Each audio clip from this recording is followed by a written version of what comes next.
आप सभी का स्वागत है आज के महत्वपूर्ण क्लास में। आज हम लोग इस वीडियो में बहुत ही इम्पोर्टेंट टॉपिक कवर करने वाले हैं और वह है आपका कांग्रेस अधिवेशन, यानी 1885 से लेकर 1948 तक जितने भी आपके कांग्रेस का अधिवेशन हुआ है उन सब के बारे में हम लोग जानेंगे और उन सभी महत्वपूर्ण बिंदुओं को कवर करेंगे जो आपके एग्जाम में हमेशा यहाँ से क्वेश्चन पूछ लेता है। तो यह टॉपिक आपके लिए बहुत ही महत्वपूर्ण है। अगर आप कोई भी एग्जाम देने जा रहे हैं तो इस वीडियो को देख कर जाइएगा। अगर कांग्रेस अधिवेशन से क्वेश्चन पूछता है तो मैं गारंटी देता हूं कि इस वीडियो से बाहर नहीं पूछेगा। तो चलिए हम वीडियो को शुरू करते हैं।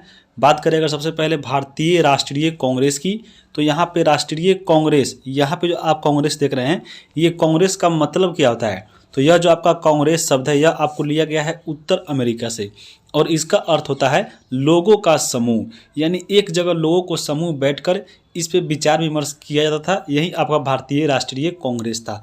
तो भारतीय राष्ट्रीय कांग्रेस की बात करें तो इसकी स्थापना हुई थी 28 दिसंबर 1885 को और यह कहाँ पे किया गया था? तो गोकुलदास तेजपाल संस्कृत महाविद्यालय ग्वालियर टैंक आपके ये मुंबई में है, यहीं पे इसकी स्थापना की गई थी। यहाँ पे जब इसकी स्थापना की गई थी तो उस समय इसका नाम क्या हुआ करता था? तो इसका नाम हुआ करता था भारतीय राष्ट्रीय संघ, यानी इंडियन नेशनल यूनियन। तो यहाँ पे ये उस समय जब स्थापना हुआ था इसी के नाम से किया गया था। लेकिन इसमें जब पहला जो अधिवेशन हुआ था 1885 में, उसमें आपको दादा भाई नौरोजी क्या किए थे कि यहाँ पे जो आपके भारतीय राष्ट्रीय संघ थे इनके सुझाव से इनका नाम को चेंज कर दिया गया था और यहाँ पे संघ को हटाकर इसमें कांग्रेस जोड़ दिया गया था।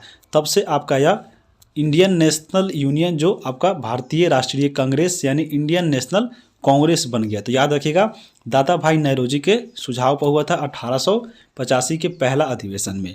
इसके संस्थापक कौन थे, यानी भारतीय राष्ट्रीय कांग्रेस की स्थापना किसने की थी? तो यह आपको किए थे किन्होंने? वह किए थे आपके एलन ओक्टेवियन ह्यूम। यहाँ पे जो एलन ओक्टेवियन ह्यूम है ये आपको कहाँ के थे? तो ये आपको स्कॉटलैंड के निवासी थे और ये आपको सिविल सेवा का एग्जाम दिए थे। सिविल सेवा में एग्जाम पास होने के बाद ये ब्रिटिश अधिकारी के तौर पे भारत में ये काम करने आए थे और यहाँ पे ये भारत में जब आए थे तो इनको शिमला में आपको नौकरी मिल गया था और शिमला में बसने के कारण इनको हर्मिट ऑफ शिमला कहा जाता है। किनको? तो एलन ओक्टेवियन ह्यूम को। इनके द्वारा यानी एलन ओक्टेवियन ह्यूम के द्वारा एक पत्रिका जारी किया गया था, उसका नाम था जनता के मित्र। तो ये इंपॉर्टेंट है, याद रखिएगा। कांग्रेस के प्रथम सचिव भी आपको रहे थे कौन? वो आपको एलन ओक्टेवियन ह्यूम, जो आपके 1906 तक रहे थे, यानी 1885 से लेकर 1906 तक कांग्रेस के आपको सचिव कौन थे? तो एलन ओक्टेवियन ह्यूम थे। उसके बाद हम बात करें एलन ओक्टेवियन ह्यूम को पक्षी विज्ञान का जनक कहा जाता है और इनकी मृत्यु 1912 में हुई थी। तो यहाँ से इनके संस्थापक के बारे में इतना याद रखिएगा। उसके बाद हम बात करें, अगला आप याद रखिएगा कि कांग्रेस का जब स्थापना हुआ तो उस समय आपके भारत के वायसराय कौन थे? तो उस समय आपके वायसराय थे लॉर्ड डफरिन। तो इनकी क्वेश्चन बहुत बार पूछा गया है, इनके बारे में आप याद रखिएगा। यहाँ पे एक आपके एग्जाम में पूछ लेता है कि भारतीय राष्ट्रीय संघ की जो स्थापना हुई थी सर्वप्रथम जो विचार आया था किसके मन में आया था?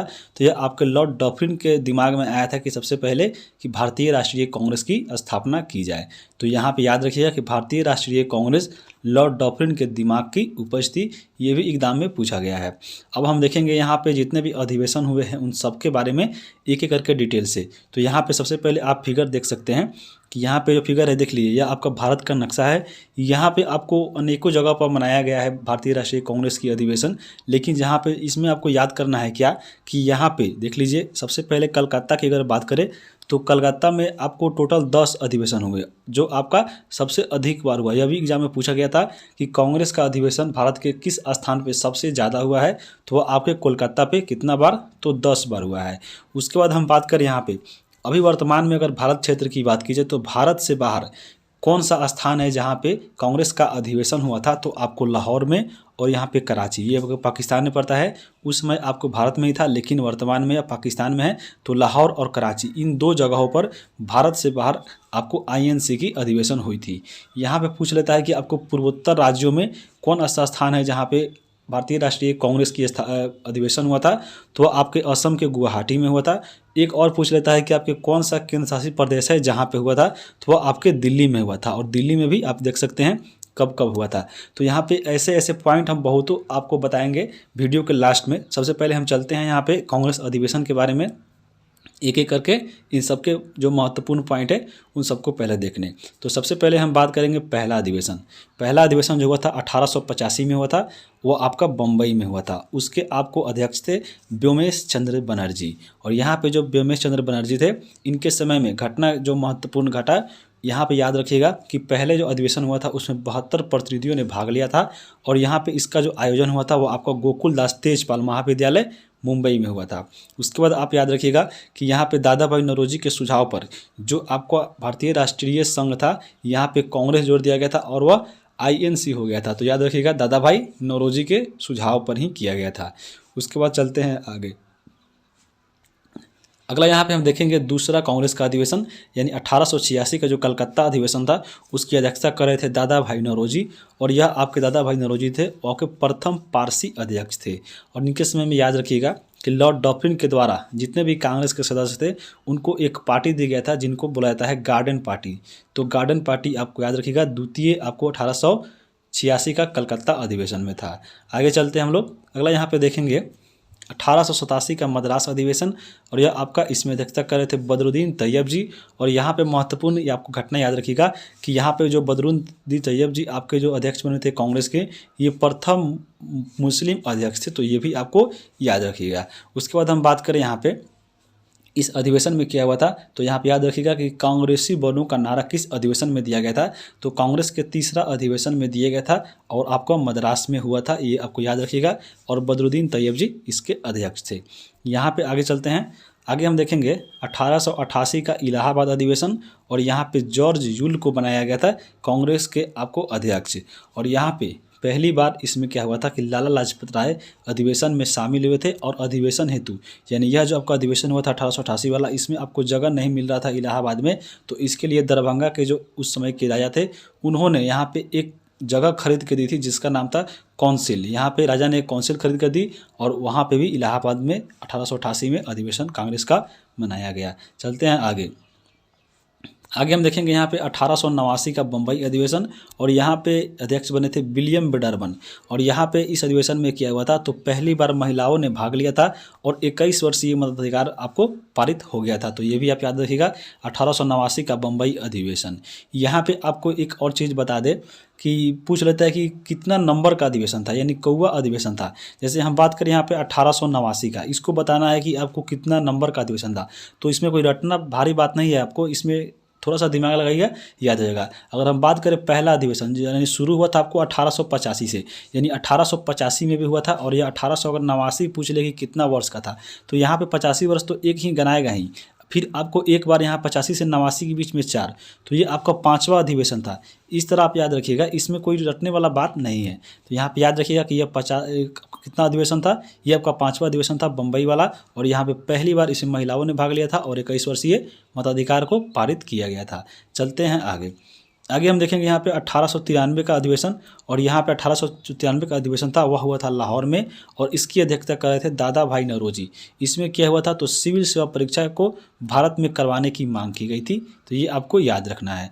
उसके बाद हम बात करें 1896 का कलकत्ता अधिवेशन। इसकी अध्यक्षता कर रहे थे रहमतुल्लाह सयानी। और यह आपका बहुत इंपॉर्टेंट है। यहाँ पे 1896 का जो कलकत्ता अधिवेशन हुआ था, उसमें आपको पहली बार वंदे मातरम गाया गया था। तो एग्जाम में कितना बार पूछ लिया गया है कि आपको वंदे मातरम सबसे पहले किस अधिवेशन में गाया गया था, तो 1896 के कलकत्ता अधिवेशन में। यहाँ पे अध्यक्षता कौन कर रहे थे, तो रहमतुल्लाह सयानी कर रहे थे। और दादा भाई नौरोजी के इसी में आपको धन बहिर्गमन का सिद्धांत दिया था, जो दादा भाई नौरोजी का है। तो इसी में याद रखिएगा 1896 के कलकत्ता अधिवेशन में। चलते हैं आगे। आगे हम बात करें यहाँ पे 1906 का कलकत्ता अधिवेशन। इसमें क्या हुआ था, तो इसके अध्यक्षता बने थे दादा भाई नौरोजी। तो यहाँ पे भी इंपॉर्टेंट है, 1906 का जो कलकत्ता अधिवेशन हुआ था, इसमें आपको पहली बार स्वराज शब्द का प्रयोग किया गया था। तो ये भी बहुत इंपॉर्टेंट है कि पूछ लेता है कि स्वराज शब्द का प्रयोग सबसे पहले किस अधिवेशन में हुआ था, तो 1906 के कलकत्ता अधिवेशन में अध्यक्षता कर रहे थे दादा भाई नौरोजी। तो ये आपको याद रखना है। उसके बाद हम बात करें 1907, यह भी इंपॉर्टेंट है। यह जो अधिवेशन हुआ था आपको सूरत अधिवेशन, और इसी को नाम जाता है सूरत फूट के नाम से। इसकी अध्यक्षता कर रहे थे रास बिहारी बोस। बोस। और यहाँ पे क्या हुआ था, तो कांग्रेस जो था दो भागों में बट गया था, एक आपका गरम दल और एक आपका नरम दल। तो याद रखिएगा कांग्रेस का फूट कब हुआ था, इसी को बोला था सूरत फूट, जो 1907 में हुआ था। रास बिहारी बोस इसकी अध्यक्षता कर रहे थे। अगला यहाँ पे देखेंगे 1908 का मद्रास अधिवेशन, और यहाँ पे भी अध्यक्षता कर रहे थे रास बिहारी बोस। यहाँ पे क्या हुआ था, तो कांग्रेस का नया संविधान का निर्माण हुआ था 1908 के यहाँ पे मद्रास अधिवेशन में। यहाँ पे आप देख रहे हैं क्या कि 1907 और 1908 यानी 1908 में भी और 1907 में भी दोनों में आपके अध्यक्ष बनाए गए हैं रास बिहारी बोस को। तो ऐसे आपको तीन व्यक्ति थे जो आपको लगातार बने थे। एक आपके सुभाष चंद्र बोस आपको 1938 और 1939 में बने थे, और एक आपका जवाहरलाल नेहरू भी बने थे। तो यहाँ पे हम लोग वीडियो के लास्ट में भी महत्वपूर्ण पॉइंट को कवर करेंगे, तो इसको बताया जाएगा। उसके बाद हम चलते हैं आगे। उसके बाद आपका महत्वपूर्ण अधिवेशन है 1911 का, जो आपको हुआ था कलकत्ता अधिवेशन। इसकी अध्यक्षता कर रहे थे विशन नारायण धर। और इसमें क्या हुआ था, तो यहाँ पे पहली बार जो भारत का राष्ट्रगान है जन गण मन आपको गाया गया था। तो पूछ लेता है कांग्रेस के किस अधिवेशन में सबसे पहली बार भारत के राष्ट्रगान को गाया गया था, तो याद रखिएगा 1911 का कलकत्ता अधिवेशन। यहाँ पे विशन नारायण धर इसकी अध्यक्षता कर रहे थे। जबकि यहाँ पे हम देखें 1896 का जो अधिवेशन हुआ था वह भी आपको कलकत्ता में ही हुआ था। और यहाँ पे क्या हुआ था, तो यहाँ पे आपको वंदे मातरम गाया गया था। तो 1896 का और 1911 का दोनों आपको याद रखिएगा, यह आपको दोनों इंपॉर्टेंट है। चलते हैं आगे। आगे हम देखेंगे 1912 का आपको बांकीपुर अधिवेशन। बांकीपुर कहाँ पड़ता है, तो आपके पटना में पड़ता है। उसके बाद हम बात करें बांकीपुर जो अधिवेशन जो हुआ था, यह इसकी अध्यक्षता कर रहे थे रंगनाथ नरसिंह मुधोलकर। और यहाँ पे क्या हुआ था, तो ए.ओ. हिम को कांग्रेस का पिता के रूप में घोषित किया गया था इसी अधिवेशन में। तो यह आपको याद रखिएगा 1912 का अधिवेशन बांकीपुर पटना बिहार में हुआ था। आगे चलते हैं। आगे हम देखेंगे 1916 का अधिवेशन, और यह आपका अधिवेशन बहुत ही इंपॉर्टेंट है। यहाँ पे हम बात करें 1916 का अधिवेशन में क्या हुआ था, तो यह आपका याद रखिएगा कि इसकी जो अध्यक्षता कर रहे थे अंबिका चंद मजूमदार कर रहे थे। और यहाँ पे कहाँ पे हुआ था, तो लखनऊ में हुआ था। यहाँ पे हम बात करें महत्वपूर्ण कार्यों में, तो यहाँ पे जो कांग्रेस देखे हैं आपके 1907 में जो अधिवेशन हुआ था, कांग्रेस गरम दल और नरम दल में बांट गया था। तो फिर से आपको 1916 के अधिवेशन में कांग्रेस जो था यहाँ पे गरम दल और नरम दल फिर आपको एक साथ जुट जाता है, यानी इसके बीच में समझौता हो जाता है। तो आपको याद रखिएगा जो आपको 1907 में यह आपका टूटा था, फिर आपको 1916 में ये आपको दोनों मिल जाता है। तो ये इंपॉर्टेंट है, याद रखिएगा। उसके बाद हम आगे बात करें तो इसी अधिवेशन में आपको कांग्रेस और मुस्लिम लीग के बीच में समझौता हुआ था, जिसे आपको लखनऊ समझौता यानी लखनऊ पैक्ट के नाम से भी जाना जाता है। तो इम्पोर्टेंट है। उसके बाद हम बात करें यहाँ पे इंडियन नेशनल कांग्रेस और मुस्लिम लीग का अधिवेशन जो हुआ था आपको लखनऊ में, ये दोनों एक साथ ही हुआ था। तो याद रखिएगा आपको 1916 का जो अधिवेशन हुआ था, साथ में आपको इंडियन नेशनल कांग्रेस यानी भारतीय राष्ट्रीय कांग्रेस और मुस्लिम लीग, ये दोनों अधिवेशन यहाँ पे किस में हुआ था, तो 1916 के लखनऊ में हुआ था। यहाँ पे हम अगले पॉइंट बात करें, इसी अधिवेशन में तिलक ने कहा था कि स्वराज्य मेरा जन्मसिद्ध अधिकार है और मैं इसे लेकर रहूंगा। तो आपको यह नारा याद रखिएगा। यह भी नारा एग्जाम में पूछा गया है कि आपके स्वराज्य मेरा जन्मसिद्ध अधिकार है या आपके किस अधिवेशन में कहा गया था। तो 1916 के लखनऊ अधिवेशन में, और इसकी अध्यक्षता कर रहे थे अंबिका चरण मजूमदार। आगे चलते हैं। अगला यहाँ पे अधिवेशन है 1917 का अधिवेशन, और यह आपका बहुत ही इंपॉर्टेंट है। यहाँ पे हम बात करें 1917 का अधिवेशन, यह आपको कहाँ हुआ था, तो कोलकाता में हुआ था। और इसकी अध्यक्षता कर रहे थे यहाँ पे एनी बेसेंट। एनी बेसेंट की बात करें तो पहली महिला थी आपको कांग्रेस के अध्यक्ष करने वाली। यहाँ पे याद रखिएगा कि यह पहली विदेशी महिला अध्यक्ष थी। साथ में आपको कांग्रेस की पूछ लेगी, कांग्रेस के अध्यक्षता करने वाले पहली महिला या आपको विदेशी महिला, तो कौन थी, एनी बेसेंट थी 1917 के कलकत्ता अधिवेशन में। यहाँ पे याद रखिएगा ये पहली विदेशी महिला जो थी यह कहाँ की रहने वाली थी, तो ये आयरलैंड की थी। याद रखिएगा एनी बेसेंट आयरलैंड की थी। और पहली बार यहाँ पे तिरंगे झंडे को यहाँ पे कांग्रेस ने अपनाया था, यहाँ पे इसी अधिवेशन में 1917 के अधिवेशन में। तो ये बहुत ही इंपॉर्टेंट है, इसको याद रखिएगा। चलते हैं आगे। आगे देखेंगे हम लोग 1918 का जो अधिवेशन हुआ तो आपको दिल्ली में हुआ था, और इसकी अध्यक्षता कर रहे थे मदन मोहन मालवीय। और यह आपका एकमात्र अधिवेशन था जिसमें हजारों किसानों ने भाग लिया था। तो ये भी एग्जाम में पूछा गया है कि कौन एकमात्र अधिवेशन है जिसमें हजारों किसानों ने भाग लिया था। तो 1918 का दिल्ली अधिवेशन मदन मोहन मालवीय इसकी अध्यक्षता कर रहे थे। अगला यहाँ देखेंगे 1918 का बम्बई अधिवेशन, इसमें अध्यक्षता कर रहे थे हसन इमाम। और यहाँ पे जो हसन इमाम अध्यक्षता कर रहे थे, इसमें क्या आपको महत्वपूर्ण कार्य हुआ था, तो INC यानी इंडियन नेशनल कांग्रेस का पहला यह विशेष अधिवेशन था। यहाँ पे विशेष अधिवेशन से मतलब क्या है, यहाँ पे जान लीजिए कि जो अधिवेशन होता था आपके कांग्रेस का वह आपके प्रत्येक साल दिसंबर में लास्ट में हुआ करता था। लेकिन मान लीजिए कोई अगर महत्वपूर्ण ऐसा चीज़ कोई घटना घट गया या आपको विचार विमर्श करना हो जो महत्वपूर्ण हो, उसके लिए आपको एक विशेष अधिवेशन बुलाया था, यानी समय के आपको पहले इसको बुला लिया था। तो यह आपको याद रखिएगा कि यह आपका पहला विशेष अधिवेशन था जो आपको 1918 में बुलाया गया था और यह बम्बई में हुआ था और इसका हसन इमाम इसकी अध्यक्षता कर रहे थे।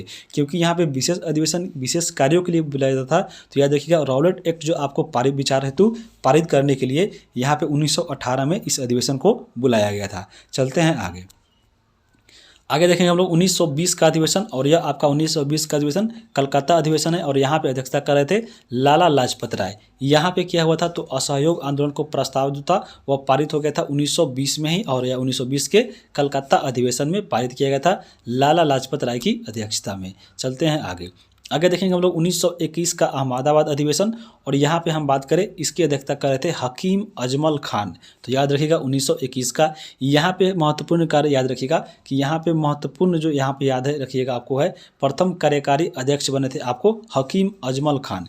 यहाँ पे कार्यकारी अध्यक्ष क्या होता है, मान लीजिए कि कोई एक अध्यक्ष था आपको उसमें आपको बना दिया गया था कांग्रेस के लिए कि यहाँ आपका 1921 वाला अधिवेशन करेंगे। तो किसको बनाया गया था सबसे पहले, वह आपको बनाया गया था चित्तरंजन दास को। यानी आपको पहले तय कर लिया गया था कि 1921 के अहमदाबाद अधिवेशन में हम लोग चित्तरंजन दास को बनाएंगे इसके अध्यक्ष, लेकिन चित्तरंजन दास आपको उसी समय जेल चल गए थे।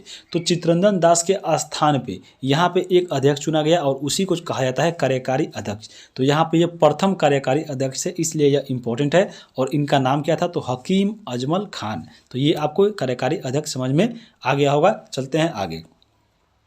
अगला यहाँ पे है 1922 का अधिवेशन, वो आपको हुआ था गया में। गया पड़ता है बिहार में। यहाँ पे इसकी अध्यक्षता कर रहे थे चित्तरंजन दास। यहाँ पे क्या हुआ था, तो स्वराज पार्टी की स्थापना इसी के समय में की गई थी 1922 में। याद रखिएगा चित्तरंजन दास इसकी अध्यक्षता कर रहे थे 1922 के अधिवेशन की। आगे चलते हैं हम लोग 1923 का अधिवेशन, और 1900 का जो 23 अधिवेशन है आपका एक विशेष अधिवेशन था। इसके अलावा आपको 1923 में एक जो मेन होता था आपके दिसंबर में वो भी बुलाया गया था, लेकिन आपका यह विशेष अधिवेशन था। यह आपको मनाया गया था दिल्ली में और इसकी अध्यक्षता कर रहे थे आपको अबुल कलाम आज़ाद। और यहाँ पे अबुल कलाम जो आज़ाद कर रहे थे, अबुल कलाम आज़ाद की बात करें तो यह आपको याद रखिएगा कि सबसे युवा अध्यक्ष बनाए गए थे अबुल कलाम आज़ाद को, जो आपको 35 वर्ष की आयु में ये बने थे। और इनके बारे में अब एक और बात याद रखिए कि अबुल कलाम जो आज़ाद थे ये सबसे ज़्यादा समय तक यानी 7 वर्षों तक ये आपको कांग्रेस के अध्यक्ष रहे थे। तो ये भी इम्पॉर्टेंट है। चलते हैं आगे हम देखेंगे यहाँ पे 1924 का अधिवेशन, यह बहुत ही इंपॉर्टेंट है। 1924 का जो अधिवेशन हुआ था वो आपको बेलगाम में हुआ था। बेलगाम कहाँ पड़ता है, तो आपको पड़ता है कर्नाटक में।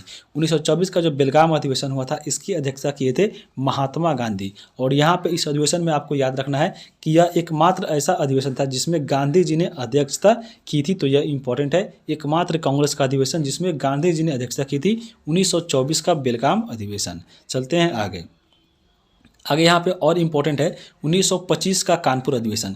इस अधिवेशन की अध्यक्षता कर रही थी सरोजिनी नायडू। और यहाँ पे आपको क्या याद रखना है कि यह आपको याद रखना है कि पहली भारतीय महिला अध्यक्ष बनी थी। आपको सीधे पूछे कि पहली कांग्रेस की महिला अध्यक्ष कौन थी, तो वह आपको एनी बेसेंट थी 1917 के कलकत्ता अधिवेशन में।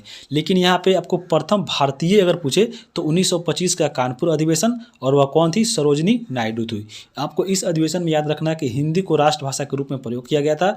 हसरत मोहानी के द्वारा पहली बार पूर्ण स्वराज का प्रस्ताव रखा गया था, लेकिन इसमें पारित नहीं हुआ था। याद रखिएगा इसमें पारित नहीं हुआ था। पूर्ण स्वराज को जो पारित हुआ था 1929 के लाहौर अधिवेशन में पारित होगा। इसको हम लोग आगे कवर करेंगे। इसके बाद हम बात करें इस अधिवेशन में, तो पहली बार जो आपका ध्वज वंदना सुनते हैं विजय विश्वपति तिरंगा प्यारा, जो श्यामल गुप्त ने गाया था, वो आपके 1925 के कानपुर अधिवेशन में ही गाया गया था। तो अब तीनों आपको याद रखिएगा, पहले आपको 1896 का जिसमें आपको वंदे मातरम गाया था, फिर आपको उसके बाद कब गाया गया था, 1911 में गाया गया था कौन सा, जन गण मन। फिर आपको याद रखना है 1925 का अधिवेशन, इसमें क्या गया था, विजय विश्वपति तिरंगा प्यारा। तो ये तीनों आपको याद रखना है। चलते हैं आगे यहाँ पे हम देखेंगे 1926 का अधिवेशन। 1926 का अधिवेशन जो हुआ था वह गुवाहाटी में हुआ था और इसके अध्यक्षता कर रहे थे श्रीनिवास अयंगर। यहाँ पे आपको क्या याद रखना है कि यहाँ पे जो गुवाहाटी आप देख रहे हैं यह आपका पूर्वोत्तर भारत यानी एकमात्र अधिवेशन जो गुवाहाटी में हुआ था वह आपका पूर्वोत्तर भारत में हुआ था, तो ये आपको महत्वपूर्ण है। यहाँ पे क्या हुआ था, तो कांग्रेस नेताओं के द्वारा खादी पहनना अनिवार्य कर दिया गया था, तो ये आपको इंपॉर्टेंट है। उसके बाद हम बात करें 1927 का अधिवेशन। 1927 का अधिवेशन की बात करें तो वह हुआ था मद्रास में और यहाँ पे इसकी अध्यक्षता कर रहे थे डॉक्टर M.A. अंसारी। और यहाँ पे क्या हुआ था, तो पूर्ण स्वाधीनता की मांग की गई थी 1927 में और यहाँ पे 1927 में ही साइमन गो बैक का प्रस्ताव पारित किया गया था डॉक्टर M. अंसारी की अध्यक्षता में, तो ये आपको याद रखना है।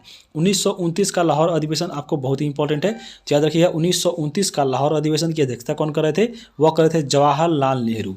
और यहाँ पे क्या हुआ था, तो पूर्ण स्वराज की मांग को पारित कर दिया गया था और यहाँ पे 26 जनवरी को स्वतंत्रता दिवस मनाने की निर्णय लिया गया था जो आपके रावी के नदी तट पे। यहाँ पे याद रखिएगा 1929 के लाहौर अधिवेशन में ही 26 जनवरी को आपको स्वतंत्रता दिवस मनाने की घोषणा कर दी गई थी, जो आपको पहली बार मनाया भी गया था। कब से, तो रावी नदी के तट पर। यहाँ पे इसी अधिवेशन में याद रखिएगा कि सविनय अवज्ञा आंदोलन प्रारंभ करने की अनुमति भी मिल गई थी इसी अधिवेशन के तहत, तो ये भी आपको याद रखना है। उसके बाद हम बात करेंगे 1931 का कराची अधिवेशन। इसकी अध्यक्षता कर रहे थे वल्लभ भाई पटेल। यहाँ पे बहुत ही इंपॉर्टेंट है, याद रखिएगा कि मूल अधिकारों की मांग की गई थी यहाँ पे, तो याद बहुत सारा एग्जाम में पूछा गया है कि मूल अधिकार की मांग किस अधिवेशन के तहत किया गया था, तो 1931 के कराची अधिवेशन में इसकी अध्यक्षता कर रहे थे वल्लभ भाई पटेल। यहाँ पे याद रखिएगा कि गांधी इरविन समझौता जो होता है आपको, जिसको दिल्ली समझौता के नाम से जाना जाता है, वह आपको 1931 में हुआ था, तो ये भी आपको इसी अधिवेशन में इसकी स्वीकृति मिली थी। उसके बाद आपको याद रखना है कि चरखा युक्त राष्ट्रीय ध्वज का निर्णय लिया गया था आपको कराची अधिवेशन के 1931 में। और इसी अधिवेशन में गांधी जी का जो नारा है बोला गया था, गांधी मर सकते हैं परंतु गांधीवाद हमेशा जिंदा रहेगा, जब आपको 1931 के गोलमेज सम्मेलन में जब गांधी जी आए थे तो ये बोले थे, तो ये आपको याद रखना है। चलते हैं आगे यहाँ हम देखेंगे 1937 का अधिवेशन। और 1937 का जो अधिवेशन हुआ था वह आपको फैजपुर में हुआ था। फैजपुर कहाँ पड़ता है, तो यह पड़ता है महाराष्ट्र में। यहाँ पर इसकी अध्यक्षता कर रहे थे जवाहरलाल नेहरू। यहाँ पे आपको जवाहरलाल नेहरू कर रहे थे। इसमें क्या हुआ था, तो पहली बार कांग्रेस अधिवेशन जो हुआ था वह गांव में हुआ था, तो एकमात्र अधिवेशन जो गांव में हुआ था वो आपका फैजपुर में और यह महाराष्ट्र में हुआ था और यह पहली बार हुआ था, तो इम्पोर्टेंट है, इसको याद रखिएगा। आगे चलते हैं, आगे देखेंगे हम लोग 1938 का अधिवेशन। यहाँ पे बहुत इंपॉर्टेंट है 1938 और 39, यहाँ पे क्योंकि दोनों आपको सुभाष चंद्र बोस के द्वारा किया गया था। यहाँ पे आपको याद रखना है क्या कि झंडा गीत को स्वीकृति मिली थी 1938 के हरिपुरा अधिवेशन में। हरिपुरा आपको यहाँ पे हरिपुरा बना लीजिए, हरिपुरा जो पड़ता है वो आपको गुजरात में पड़ता है, ये आपको याद रखना है। उसके बाद 1939 का अधिवेशन याद रखिएगा त्रिपुरी अधिवेशन, इसको त्रिपुरी संकट के नाम से भी जाना जाता है और त्रिपुरी आपको पड़ता है मध्य प्रदेश में। यहाँ पे इसकी अध्यक्षता कर रहे थे सुभाष चंद्र बोस। और यहाँ पे आपको क्या याद रखना है कि इस अधिवेशन में अध्यक्ष के लिए पहली बार आपको मतदान किया गया था, यानी इससे पहले जो होता था कांग्रेस का अध्यक्ष बनता था वो आपको मनोनीत हो जाता था कि आपको ये व्यक्ति बनेगा, लेकिन आपको 1939 के अधिवेशन से क्या हुआ कि इसके लिए यानी अध्यक्ष बनने के लिए एक चुनाव शुरू हो गया और यहाँ पे एक व्यक्ति को चुनाव हुआ, तो इसमें आपको चुनाव में कौन जीते, वो आपको जीते सुभाष चंद्र बोस। यहाँ पे सुभाष चंद्र बोस जब जीत गए तो कांग्रेस के अध्यक्ष बने थे 1939 में। तो आप लोग याद रखिएगा सुभाष चंद्र बोस यहाँ पे मतदान जीत गए थे और उसके बाद यहाँ पे 1939 में अध्यक्ष बने थे कांग्रेस के, लेकिन आपको 1939 में ही यहाँ पे सुभाष चंद्र बोस ने बीच में इसकी अध्यक्षता छोड़ दी थी और उसके बाद अध्यक्षता छोड़ने के बाद 1939 में ही राजेंद्र प्रसाद यहाँ पे कुछ समय के लिए कांग्रेस के अध्यक्ष बने थे। जब यहाँ पे 1939 में छोड़ दिए थे सुभाष चंद्र बोस ने इसकी अध्यक्षता, तो जाकर 1939 में इन्होंने फॉरवर्ड ब्लॉक की स्थापना की थी, तो ये आपको याद रखना है। चलते हैं आगे, अगला यहाँ पे है 1940 का रामगढ़ महाराष्ट्र अधिवेशन। यह आपको जो रामगढ़ है पड़ता है महाराष्ट्र में। इसकी अध्यक्षता कर रहे थे मौलाना अबुल कलाम आज़ाद और इसमें आपको याद रखना है कि भारत छोड़ो का आंदोलन प्रस्ताव किया गया था 1940 के अधिवेशन में। अगला है 1946 का अधिवेशन, यह आपके पड़ता है मेरठ में, तो याद रखिएगा 1946 का मेरठ अधिवेशन में अध्यक्षता कर रहे थे जेबी कृपलानी। और यहाँ पे क्या हुआ था, तो याद रखिएगा कि स्वतंत्रता के समय जेबी कृपलानी ही कांग्रेस के अध्यक्ष थे, क्योंकि 1947 के बाद जब आज़ाद हुआ था 1947 में अपना भारत, तो उस समय भी आपको यही आपके अध्यक्ष थे कांग्रेस के, तो याद रखिएगा ये इंपॉर्टेंट है। और इन्हीं के समय में आपको अगस्त प्रस्ताव जो था पारित किया गया था 1946 में, तो ये भी आपको याद रखना है। उसके बाद हम देखेंगे यहाँ पे 1948 के जयपुर अधिवेशन जिसकी अध्यक्षता कर रहे थे आपको पटाभी सीतारमैया, और यह आपको स्वतंत्रता के बाद यानी जब देश आज़ाद हो गया था 1947 में, तो उसके बाद यह प्रथम अधिवेशन था जो हुआ था आपको भारत में, और यह कहाँ हुआ था तो जयपुर में, याद रखना है। उसके बाद हम बात करें इस अधिवेशन में कार्यवाही जो हुआ था वो आपको वंदे मातरम और राष्ट्रगान से प्रारंभ हुआ। तो याद रखिएगा जब देश आज़ाद हो गया था तो यहाँ पे आपको कार्यवाही इसका जो हुआ था जयपुर अधिवेशन का, इसमें आपको वंदे मातरम और राष्ट्रगान से किया गया था। आगे हम देखेंगे यहाँ पे जितने भी इसमें महत्वपूर्ण जो तथ्य है यहाँ से, यह एग्जाम में बहुत बार पूछा गया है, तो इस सबको आपको अच्छे से ध्यान से देखना है। यहाँ पे हम बात करेंगे सबसे अधिक बार कांग्रेस का अधिवेशन कहाँ हुआ था, वह हुआ था कोलकाता में। कितनी बार तो 10 बार। इससे कम याद रखिएगा आपको मुंबई में 7 बार और मद्रास में 7 बार, ये दोनों बार हुआ था। उसके बाद हम बात करें सबसे अधिक समय तक कांग्रेस के अध्यक्ष कौन रहे थे, तो वह रहे थे मौलाना अबुल कलाम आज़ाद, तो इनके बारे में याद रखिएगा।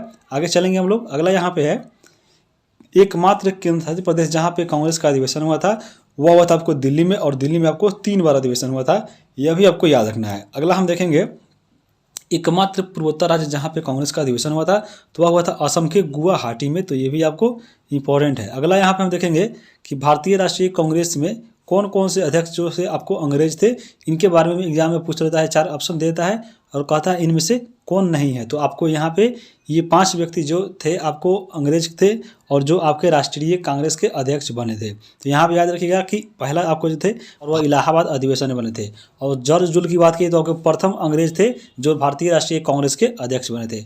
उसके बाद याद रखिएगा सर विलियम बेडरवन, यह बने थे 1889 के कांग्रेस अधिवेशन में, यह जो आपका मुंबई में हुआ था। और इसके बाद यहाँ पे 1910 में भी बने थे ये आपके सर विलियम बेडरवन, तो ये भी आपको याद रखना है। उसके बाद आपको याद रखना है अल्फ्रेड बेल। अल्फ्रेड बेल की बात करें तो 1894 के कांग्रेस अधिवेशन जो हुआ था मद्रास में, उसकी अध्यक्षता की थी। सर हेनरी कॉटन की बात करें तो 1904 के मुंबई जो अधिवेशन हुआ था उसकी अध्यक्षता किए थे। और एनी बेसेंट की बात करें तो 1917 के कलकत्ता अधिवेशन में यह किए थे। तो ये सब आपको 5 व्यक्ति का नाम याद रखना है, ये आपको पूछ लेता है जो भारत के क्षेत्र से, ये बाहर से थे। चलते हैं आगे।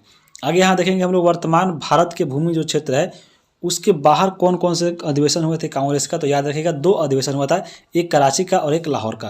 कराची का जो अधिवेशन हुआ था 1913 में और 1931 में हुआ था, जबकि लाहौर का अधिवेशन की बात करें तो 1893 में, 1900 में, 1909 में और 1929 में कांग्रेस का अधिवेशन अभी वर्तमान के भारत जो क्षेत्र है उसके बाहर हुआ था। तो ये भी आपको याद रखना है।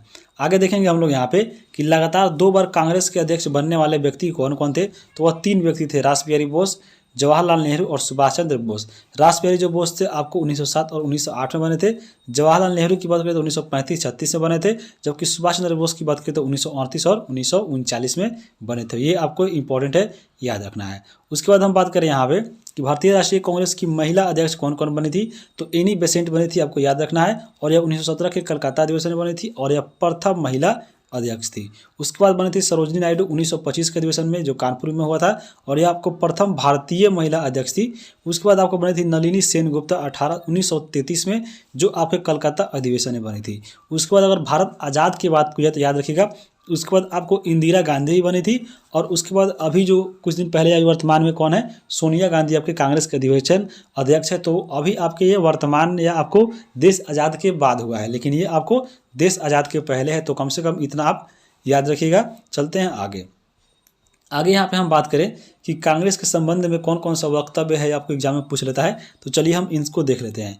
यहाँ पे जो पहला वक्तव्य है, कांग्रेस लड़खड़ा कर गिर रही है, भारत में रहते हुए मेरी इच्छा है कि मैं इसके शांतिपूर्ण में अपना सहयोग दूं। यह कथन किसका है जो कांग्रेस के बारे में बोला था, तो वह बोला था वायसराय लॉर्ड कर्जन, तो ये भी आपको याद रखना है। उसके बाद यहाँ पे बोला था कि कांग्रेस लॉर्ड डफरिन के दिमाग की उपज है, यह किसने कहा था, तो लाला लाजपत राय ने कहा था, तो ये भी आपको याद रखना है। आगे देखेंगे हम लोग। अगला यहाँ पे है कांग्रेस शिक्षित सम्मेलन भारतीयों का एक वार्षिक राष्ट्रीय मेला है, ये किसने कहा था, तो ये भी आपको लाला लाजपत राय के द्वारा कहा गया था।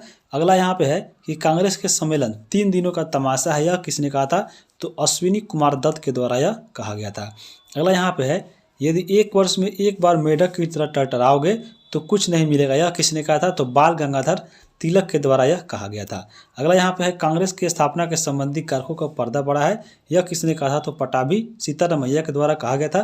कांग्रेस के लोग पदों के भूखे हैं, इसने कहा था, तो बंकिम चंद्र चटर्जी के द्वारा कहा गया था। आगे देखेंगे हम लोग। अगला यहाँ पे है कि कांग्रेस जो है वह संभ्रांत लोगों का प्रतिनिधित्व करने वाला संगठन है, यह लॉर्ड डॉफिन के द्वारा कहा गया था। कांग्रेस एक प्रकार की याचना करने वाली संस्था है, यह किसने कहा था? तो बिपिन चंद्रपाल के द्वारा यह कहा गया था। तो यहाँ पे आपको सभी पॉइंट को बता दिया गया है। आपको वीडियो कैसा लगा है कमेंट करके जरूर बताइए, क्योंकि आपको कमेंट करने से ही आगे आपको प्रोत्साहित किया जाता है, जो आपको आगे वीडियो बनता है। तो यहाँ पे अगर पीडीएफ आपको प्राप्त करना है तो ज्वाइन कीजिएगा स्टूडेंट रिजल्ट खाना, यहाँ पे भेज दिया जाएगा। और चैनल पे आप नए हैं तो चैनल को सब्सक्राइब कर लीजिए आगे आने वाले वीडियो के लिए। आगे आपको स्टैटिक जी का बहुत ही महत्वपूर्ण वीडियो मिलने वाला है। इसी के साथ वीडियो को समाप्त करते हैं। वीडियो देखने के लिए आप सबका बहुत बहुत धन्यवाद।